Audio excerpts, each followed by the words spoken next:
Hey, happy Monday afternoon. Yep, it's Monday because I'm here on Office Hours Live. It must be. So good to see you all. Dr. Alan Christensen here with you today. People are jumping on already. Welcome, welcome. If you've been here before, welcome back. You know what's going on. If you've not, this is Office Hours Live. This is where you get to talk and ask some things in real time. If you ever had office hours with a professor in college, something kind of like that, informal, discussing some top concerns. Happy Monday back to you, kid. Something I can't quite read. Yeah, I'm with you guys on Instagram, on YouTube Live, and also on Facebook. Hey, I'm seeing some more familiar folks coming back. Hello, back to you. Yeah, good to get to connect, and love to hear where you're from. Where you're connecting from today. Right now, I'm in Arizona still. I'm in the sunny Sonoran Desert. Let me get where I can see everything going on. Here we go. Okay. Yep. Now I can see all the comments and things coming in properly. Soon to be in Minnesota. Excited about that. Kieran and I, our youngest, is finishing up high school, and we will soon become snowbirds. So, yeah, I got someone here from Illinois. That's cool. Uh, KCMO. Nicole. I don't know what KCMO is. If that's a location, I'm sorry. Please fill me in. I'm a little clueless on that. Okay. Lulu Z. Hey, Lulu. How are you doing? We've got Jean here with us. We've got Sherry from Texas. We've got more coming on. So, yeah, good to be with you guys. It's funny. So, Kansas City. Kansas City, Missouri. Makes perfect sense. Thank you for that, Nicole. Yeah, I'd love to hear where everyone's from. Anything happening on Monday here? So, we're moving to Minnesota, mostly be there full time. We're from Missouri. That's cool. And we heard we'll be on a lake. Like Jeannie from Wisconsin, who's also in that part of the country, will be up there. So our lake home, we just talked to some of our neighbors, and check this out, you guys. So not only is the lake not thawed out yet, where are we at? This is April 25th. This is end of April. You know, Minnesota, one of our famous entertainers was Prince, rest in peace. But he had a song called Sometimes It Snows in April. Well, it snowed a lot in April this year. And not only is there still ice on our lake, but one of our neighbors took their auger out and measured it. There's 2.5 feet of ice on our lake. No, is that right? Yeah, it is. Yeah, 2.5 feet of ice on the lake still.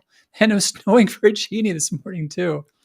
So Kieran hasn't been up there throughout a whole lot of the year. We were up this last winter, so she got a taste of what, real winter is like, 40 below and stuff. But it's going to be a beautiful spring up there. All the moisture that we've had, all the snow cover. And so when it does start to finally warm up and bloom, it's going to be absolutely beautiful. I was at one of the American Thyroid Association. They had one of their conferences in Minneapolis many, many years ago. And I hadn't been back up home for a little while, so I was going to it anyway, but it was a good excuse to get back up to my home state. And the speaker was talking about Minnesota, and she was from there. Like many weren't, but she was saying how people tease Minnesota about the weather.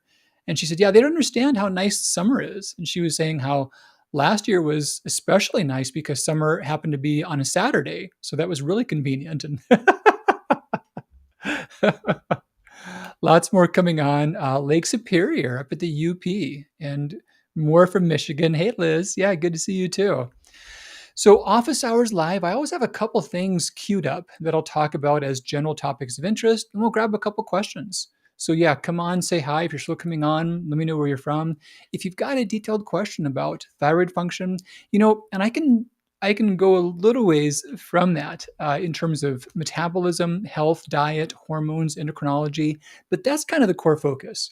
We start talking about car repairs, kidney disease, I'm going to be stuck. I won't be very helpful. But if we can keep it to thyroid, endocrinology, food, diet, I love those topics as well and had big interest in them all along. Dr. Sabra's with us. Hey, back to you. Liz, I do remember. Yep. When it was, I did live in Phoenix, Liz, briefly, mostly in Scottsdale, but a quick stretch in Phoenix. I'm seeing about a question about iron levels. We'll talk about that one. That's a big one with thyroid disease. We'll come back to that. Hey, and Devin, you just asked that one. ping me again if I miss it. I'm going to go on a little bit on a few topics I had queued up already. And if I don't come right back to that one, just ping me again on it and stick around because we'll talk about it. We'll talk about iron here today. So, yeah, if you put a question up, hang out. Not only will I cover it almost always, but I'll probably have some follow-up questions. You guys have heard this before if you've been here before, but your friends ask your friends answer your questions, but your real friends question your questions.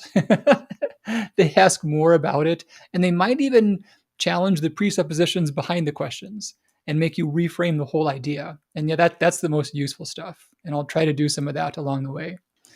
So yeah, more good things coming in here. Good questions about the bones. We'll talk about that. And because I'm seeing so many good ones, I'll talk about the topic I had queued up. Now, again, I'm with you guys on Instagram, Facebook, YouTube. Totally welcome on any of these platforms. I'm able to share images on Facebook and YouTube Live. Not the tech for that on Instagram right now. So if you wish to see some of these images I refer to, you can swap over, but I'll describe them too. You won't miss too terribly much. You just have to watch my face more rather than some graphics, but however. So I want to mention protein a little bit. This has been a really big topic all along, and I've talked about it before not too long ago. But one thing I heard many people talk about was how, what kind of protein should I use? And we've made some good products, and many have said, "Hey, I wish I had something unflavored." I love the idea behind quality protein and whatnot, but I want something with like no flavorings and no other ingredients. I've heard that a lot. And here's the thing: I've wanted, of course, needed to have something that's thyroid safe and thyroid friendly. So I'm seeing a lot of hearts go up here. So that was a big topic. Yes. Okay. So more talking about that. People wanted just something unflavored and really simple they can work with on their own. Now, the difficulty is that a lot of products have iodine. There's been much good data saying that whey protein is healthy. It's really does a lot of beneficial things, but it's got iodine in it.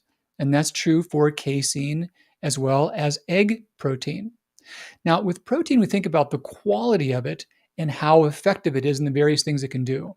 So, protein can help you very openly, very realistically help make weight loss easier. It can boost appetite. It can raise basal metabolic rate.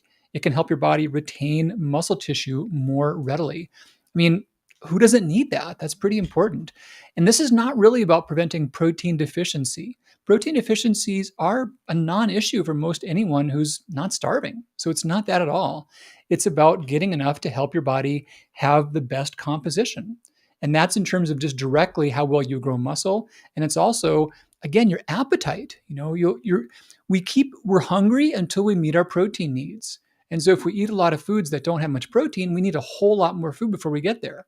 But if we have more protein dense foods, we fill up more quickly. And there's such strong data around that. Hey, Holly, good to see you too. Many are still coming on here, so good to be with you guys. This is actually when we normally start. I just kicked in a few minutes early. So yeah, welcome aboard Office Hours Live. And just mentioning about protein. So I'm going to share some images here, which will show up on the Facebook and YouTube group. Now, the one thing that's been thought to be a negative about some plant proteins has been that they're lower in certain amino acids. Now, some proteins are almost out. They almost have none of the key essential amino acids. And that makes them just not options out of the gate. So that's collagen and bone broth. They're just not viable options. Now, this is not me saying they're harmful because they are not harmful, but this is me saying if you want to, no pun intended, beef up your protein, you can't count on collagen to do that. And I hear this all the time. I'll see someone say that, I was told that protein will give me these benefits, but I've taken it and it hasn't helped. And I'll ask, what type have you used? Well, it was collagen. Well, that's not really protein. It wouldn't give those benefits. Let me really brief detour because this is a great question, Sarah. Some health works say that consuming too much protein ages the body, especially women. We should only eat limited amounts. Is this true? Sarah, this is totally true if you're a rat. There's really good solid rat evidence that rats on low protein diets live longer than rats on normal diets. But you are obviously not a rat. None of you guys are. Now, humans are so different. We've got a lot of data about lifespan and health span. Lifespan is how long you live. Health span is how long you're living, how long you're healthy. And as we age, all these concerns about protein become doubly important. All the bad things about aging, bone thinning, immune weakness, organ failure, they completely correlate to loss of lean body mass. So the better we do in terms of maintaining our body mass, the better we age. And we see this amongst populations of athletes. So endurance athletes, strength athletes, they live longer than people do otherwise. No, yeah, there's rat studies suggesting that rats may exceed their lifespan by going low protein. There's a million reasons why that probably won't apply to humans, and we have no data whatsoever saying that it's actually happened for humans. Okay, brief other distraction. I want to go deeper in this.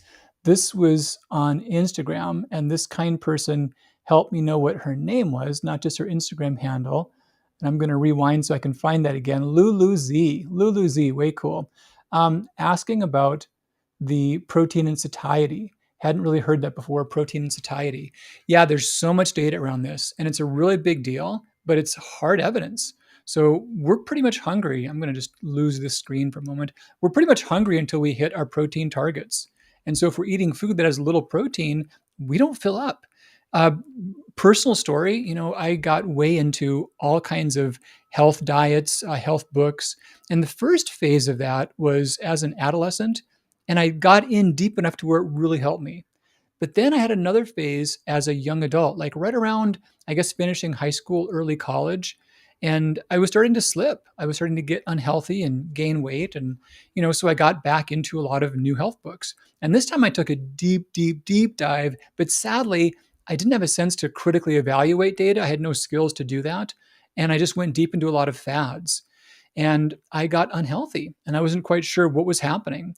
Part of being unhealthy was just completely out of control, like eating disorder food cravings. It was severe, it was bad, it was really ruining my life. And what happened was it was worse when I was on diets that were, raw food only or plant only diets. And it was extreme. And as I added back in protein, I experienced regaining a normal appetite again. And to this day, I know that if evening comes around and I've had what should be enough food, but I just can't get enough food, I think back and I'm like, yeah, I didn't get enough protein today. Doesn't happen too much. I got pretty good consistent habits about it, but that's the deal. And yeah, there's so much clinical evidence that if people are below some ideal protein level, their passive food intake is higher and higher and higher. And this is the thing, you guys. This is why low carb diets were thought to work, because a low carb diet is usually a higher protein diet. Here's why. We get calories from three places, like on a pie chart. There's protein, fats, and carbs. And if you lower the carbs, you're probably also raising protein and fat. And the raising the protein part, that's the part that helped people lose weight. But whenever they do studies on low carb diets that control for protein intake, they don't work. They only work if you raise the protein. So it's not the lowering the carb that helps, it's the raising the protein. And yeah, this is a huge, huge factor. So back to that little slide, we thought that maybe pea protein wouldn't be as good because it was lower in some critical amino acids. It didn't have the same distribution curve. And there's ways we can evaluate protein based upon its chemistry, based on how it works in a test tube. But what really matters is how it works in people. And the cool thing is we've got a lot of good data about pea protein in comparison to whey protein. So I'm sharing a new slide. This is a study called the effects of whey versus pea protein on physical adaptations following 8 weeks of high intensity functional training. And they tracked a bunch of people to see how these different types of protein worked for their recovery from exercise and their adaptations to exercise. Did they get stronger? Did they grow muscle? These various things we care about. And the researchers said that the results were similar. There was no significant difference whatsoever. And there's been many other studies like this where the type between pea versus whey protein, there's no clear difference. So in the ways that really count, like people in the real world, it seems to be the same. Now, here's a few more images. These are studies comparing the effects of these types of protein on the factors about appetite, like you were just asking about. So this is perceived hunger, also upon passive food intake. And this is looking at young people and older people using whey versus pea. And all these little these columns on the end show that they work the same. They all did just as good of a job. And here's another one from the same study. This looked at how protein affect their resting energy expenditure, their thermal efficiency, and also their fat oxidation, how well their bodies burned fat. And we got the same story. It was the same for whey and for pea. So the data is really clear now that pea protein does a good job. And because of all the requests I've got for an unflavored version, I made one for you guys. So this is iodine free. This is no iodine. This is totally thyroid safe and thyroid friendly, and it's an unflavored pea protein. Now, besides pea protein, the one ingredient is silicon dioxide. That's something that's naturally occurring in bell peppers, in kale, in chard. It makes the powder smooth. So it's nothing that's at all worrisome, but that's the one agent that's there besides pea protein. So yeah, it's a natural form of silicon dioxide that we find in food anyway, but it's pea protein. That's all we've got. So this is unflavored, and this is 24 grams of protein per serving. Now, the cool thing is you can take that as it is, mix it with water, and just wash it down. It's not unpalatable, and it's a really good texture, so it absorbs well. But you can also flavor this any way you like.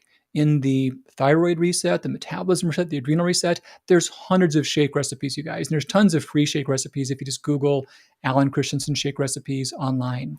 You can use this for any of those recipes. Now, if you're someone to where you want to do the original reset shake, you heard about the studies showing that it would stabilize cortisol by 54%. It would cause about 2.5 inches of waist loss. If you wanted to get those benefits, but you wanted to avoid the stevia, the original reset shake does have stevia and a few other natural flavors to give it the vanilla or the chocolate flavor. But if you want to avoid the stevia and the flavors, you can pretty well replicate the effect by doing the unflavored pea protein plus peeking over, plus the RS complete.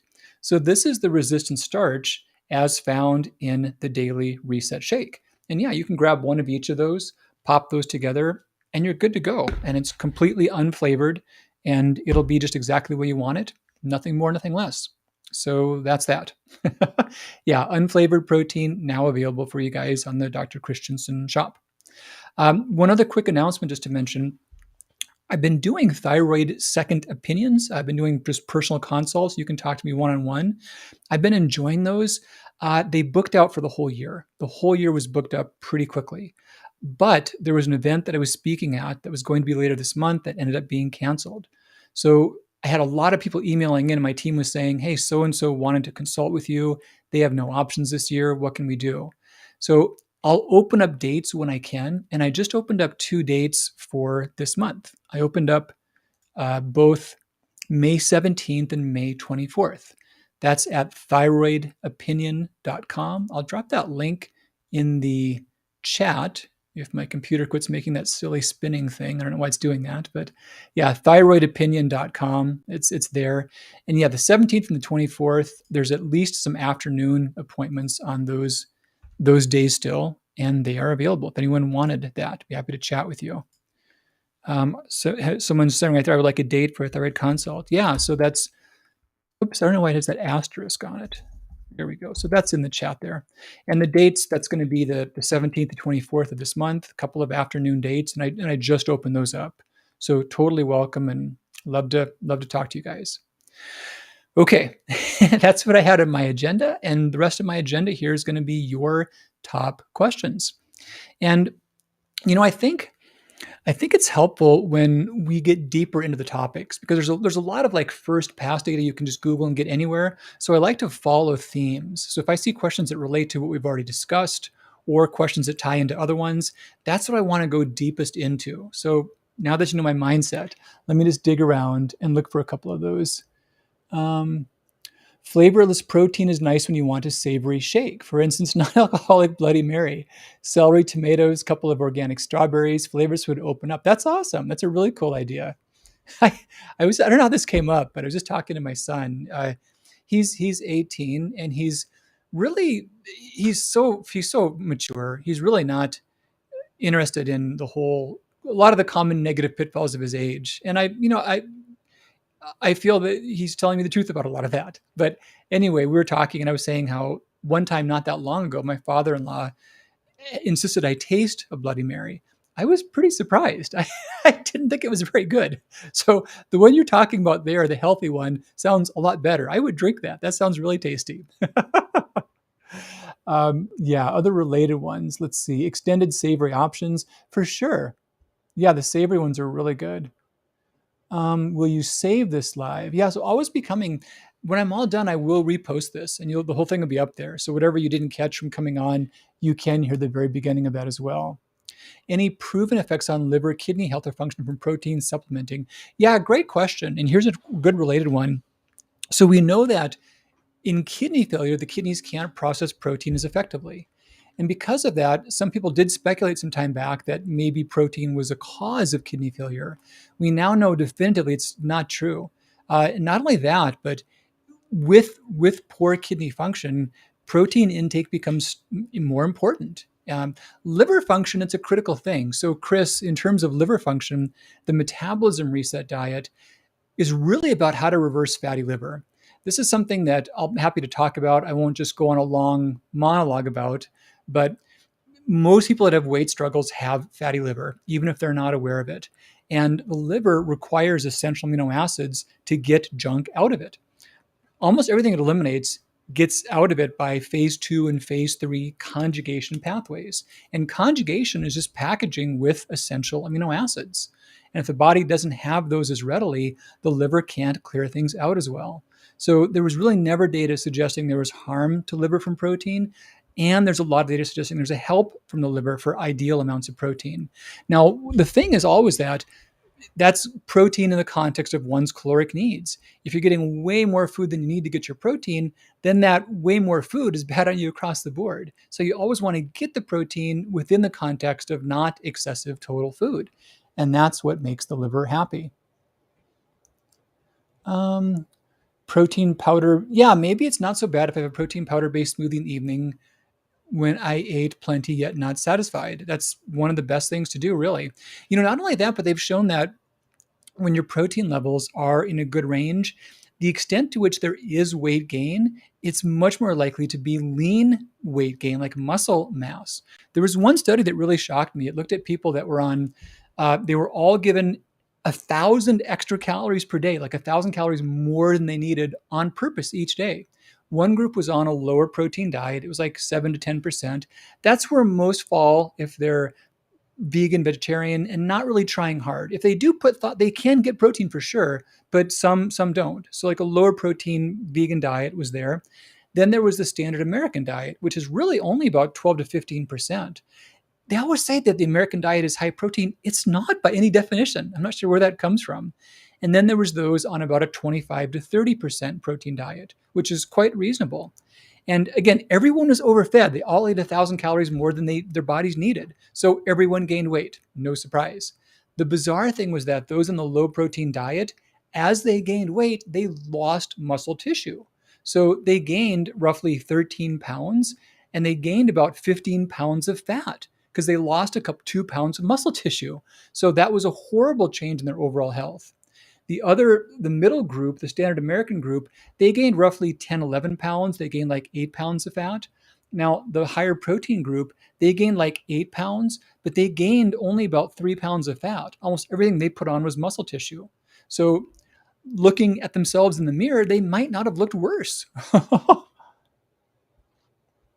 Related questions. I'm kind of screening for some related questions or comments. Let me just jump over here. I'm looking at Instagram and also on YouTube and Facebook. Okay, so related ones. Trying to add RS Complete to my daily reset shake, but experienced an uncomfortable feeling in my stomach. Want to build up to a scoop. Today started with a teaspoon, no side effects. How should I get to a full scoop? Christine, awesome question. So the RS Complete, this is a really dense source of resistant starch. And this is that found from green banana and organic potato and Crefibe and arabinogalactan. So those are the main sources. Now, a cool thing is that the potato is a organic version that's free of the things that people are concerned about with potatoes. Also, this is standardized, so we know there's RS in it. If you get green banana flour or potato flour yourself, it doesn't have RS or it may not have a lot. And that's why this took a long time to make because we had to standardize it. So to answer your question, just work up slowly. What happens is the RS complete causes your gut to make more butyrate.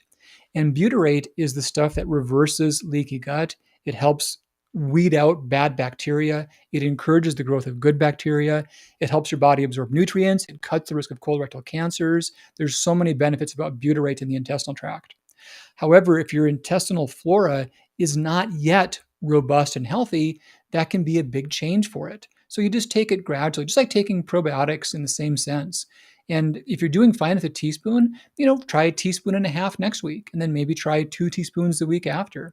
Some people that have very bad digestive function, like maybe they were low carb for a long time, or they were on antibiotics or on keto diets, all these things are kind of the same. They might even do like eighth of a teaspoon doses for their first few weeks. If you're doing good with a teaspoon already, you should do fine to work up. And Christina, the Daily Reset Shake does also have RS in it, and it's totally reasonable to add more. But since you're already tolerating some in that, I think you'll do fine on adding this in rather promptly after you get used to that 1 teaspoon. So that's all really good.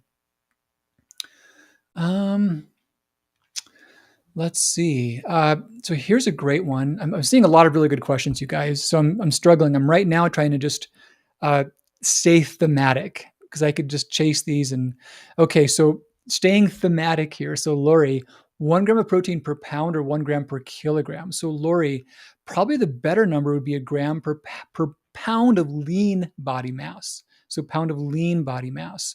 So Lori, if I'll make easy math, if a person is 100 pounds and they're 20% body fat, that means they've got 80% lean body mass or 80 pounds of lean body mass. So that person would want about 80 grams of protein per day.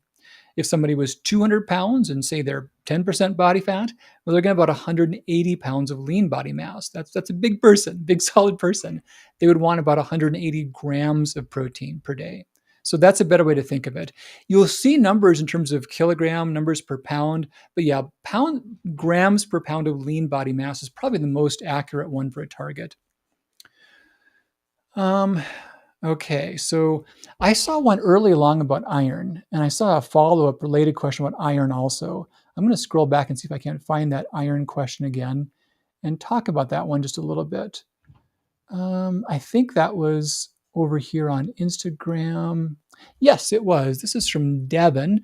How do iron levels affect thyroid function? I'm a vegan, always trying to make sure I get enough iron. One big point, Devin, uh, I've written on iron before, and when you look at the difference of absorption of iron from plant foods to animal foods, it's lower for sure. But if you look at the amount of iron in many plant foods, you can do just fine.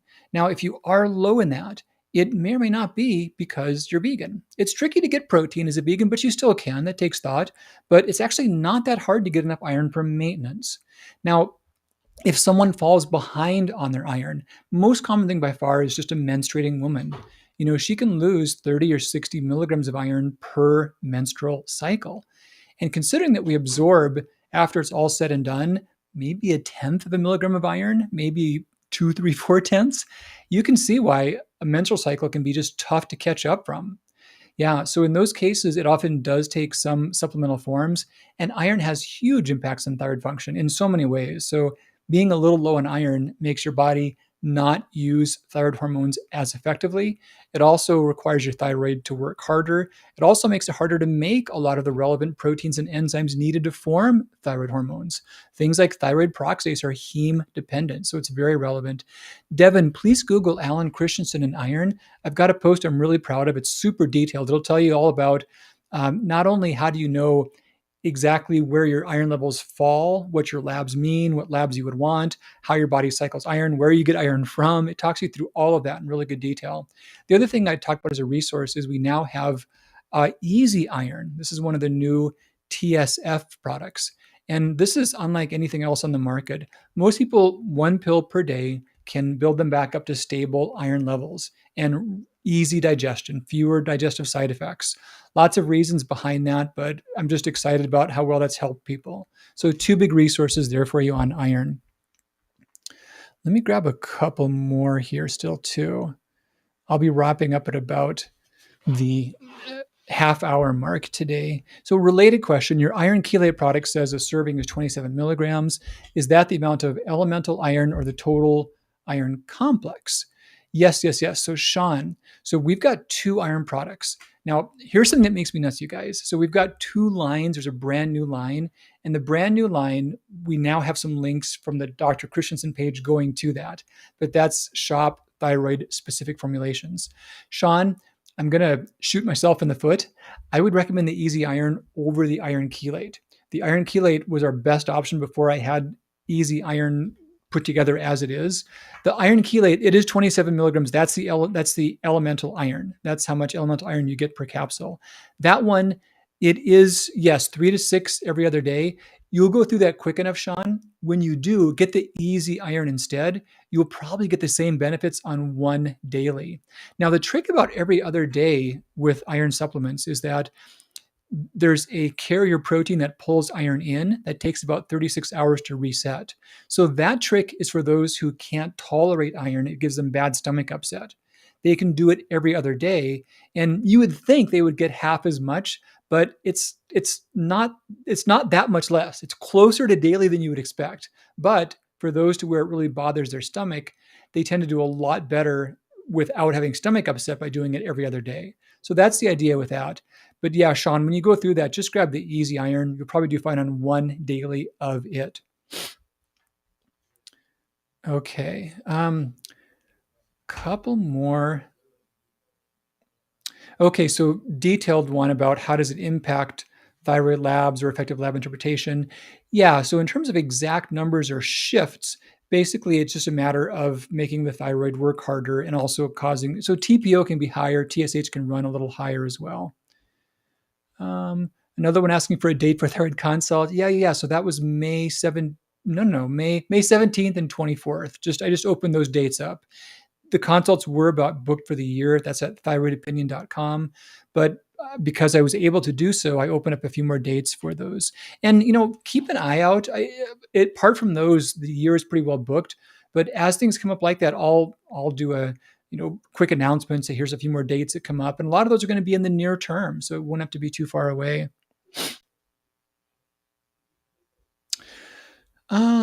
So many good questions, you guys. I'm just picking and choosing. Let me grab on this one here real quick. So Nira, here's the whole thing about the friend questioning a question, right? So Nira, I hope you're still with. This is a Facebook question from Nira.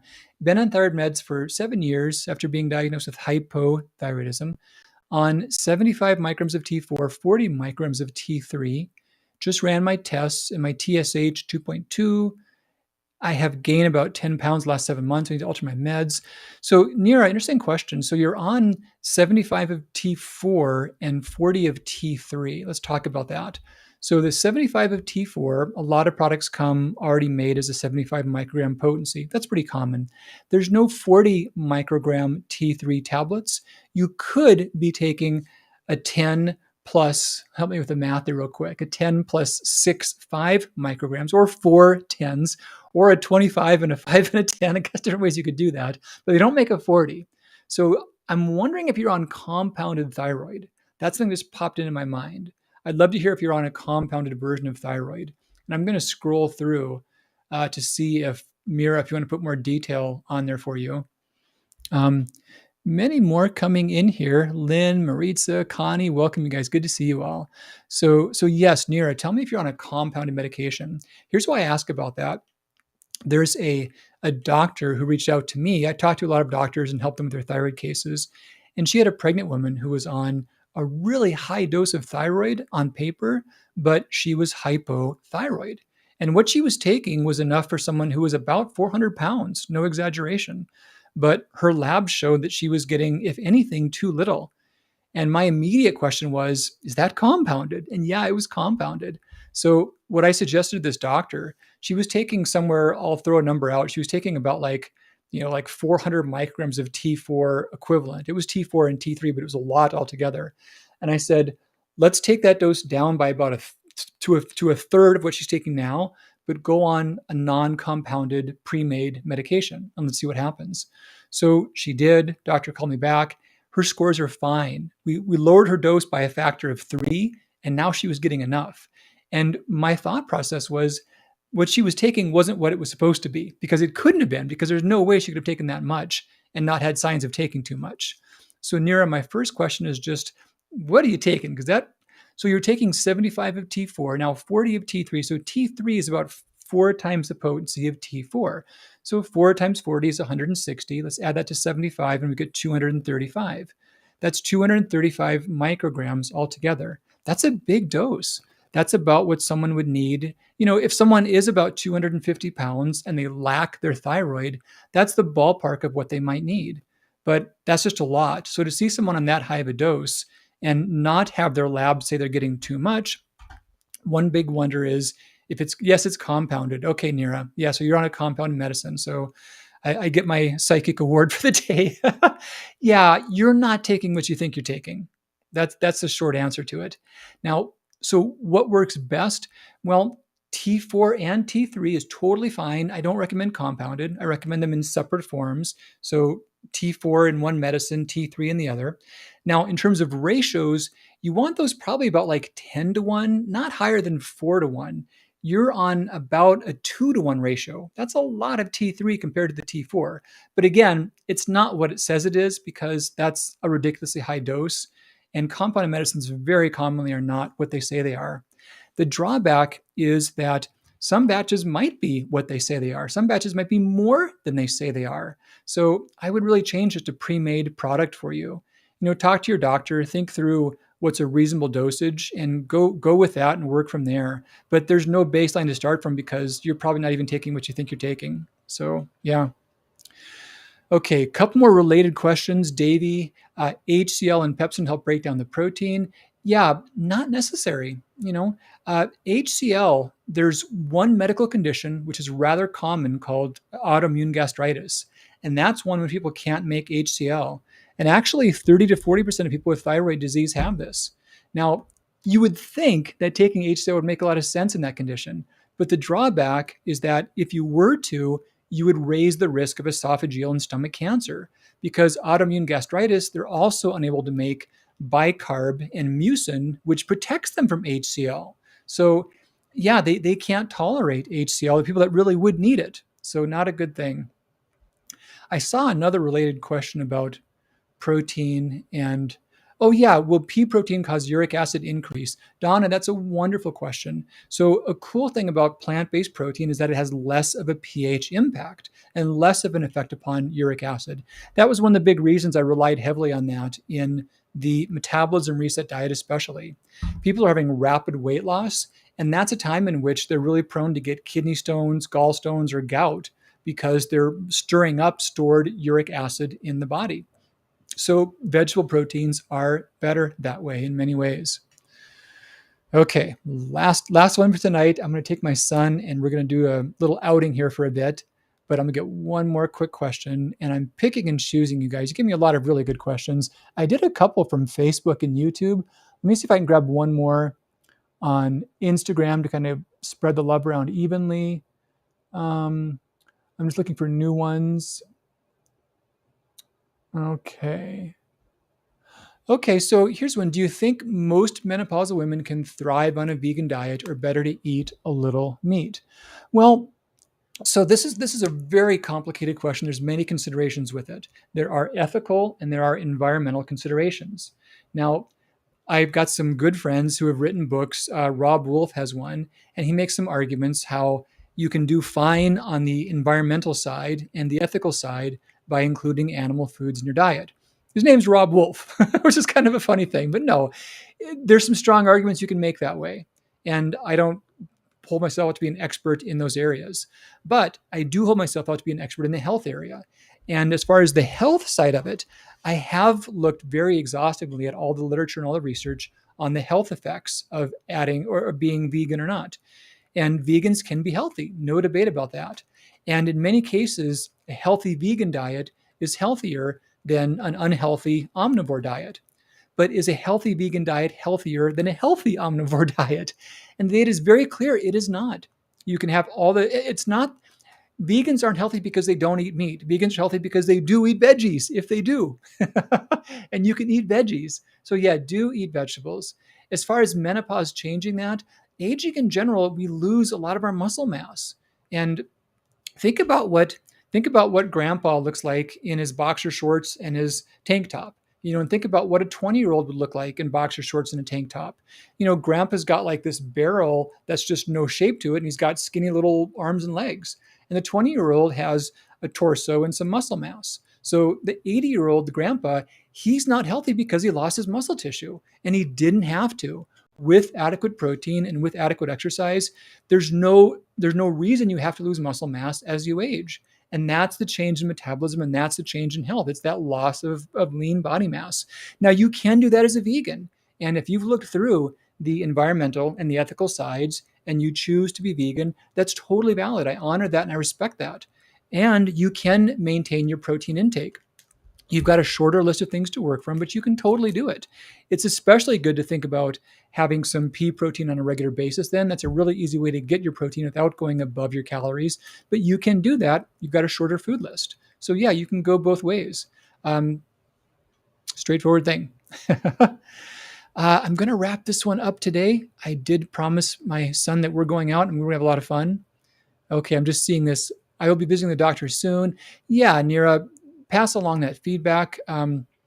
There are some good compounded versions for natural desiccated thyroid. That's easier to mix. So synthetic thyroid, it's all just the active ingredient. It's microscopic, so it's harder to mix well. I am just wary about that.